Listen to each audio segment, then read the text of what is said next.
صحیح البخاری کتاب ایمان کا بیان باب جبرائیل علیہ السلام کا نبی کریم صلی اللہ علیہ وآلہ وسلم سے ایمان، اسلام، احسان اور قیامت کے علم کے بارے میں پوچھنا۔ حدیث نمبر 50۔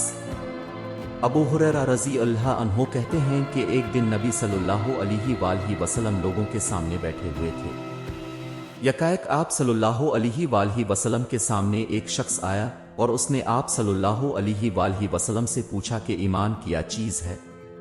آپ صلی اللہ علیہ وآلہ وسلم نے فرمایا کہ ایمان یہ ہے کہ تم اللہ پر اور اس کے فرشتوں پر اور آخرت میں اللہ کے ملنے پر اور اللہ کے پیغمبروں پر ایمان لاؤ اور قیامت کا یقین کرو۔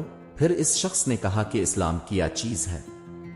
آپ صلی اللہ علیہ وآلہ وسلم نے فرمایا کہ اسلام یہ ہے کہ تم اللہ کی عبادت کرو اور اس کے ساتھ شرک نہ کرو، اور نماز پڑھو اور زکوٰۃ مفروضہ ادا کیا کرو اور رمضان کے روزے رکھو۔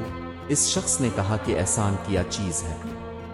آپ نے فرمایا احسان یہ ہے کہ تم اللہ کی عبادت اس خشوع اور خلوص سے کرو کہ گویا تم اسے دیکھ رہے ہو، اور اگر یہ حالت نہ حاصل ہو کہ تم اس کو دیکھتے ہو تو خیال رہے کہ وہ تمہیں دیکھتا ہے۔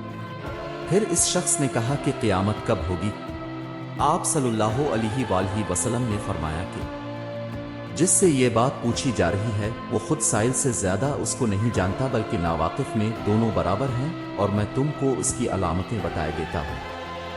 جب لونڈیا اپنے سردار کو جنے اور جب سیاہ اونٹوں کو چرانے والے عمارتوں میں رہنے لگے تو سمجھ لینا کہ قیامت قریب ہے، اور قیامت کا علم تو ان 5 چیزوں میں ہے کہ جن کو اللہ کے سوا کوئی نہیں جانتا۔ پھر نبی صلی اللہ علیہ وآلہ وسلم نے سورہ لقمان میں اللہ فرماتا ہے کہ بے شک قیامت کا علم صرف اللہ کو ہے، پوری آیت تلاوت فرمائی۔ اس کے بعد وہ شخص چلا تو آپ صلی اللہ علیہ وآلہ وسلم نے صحابہ سے فرمایا کہ اس کو میرے پاس واپس لاؤ۔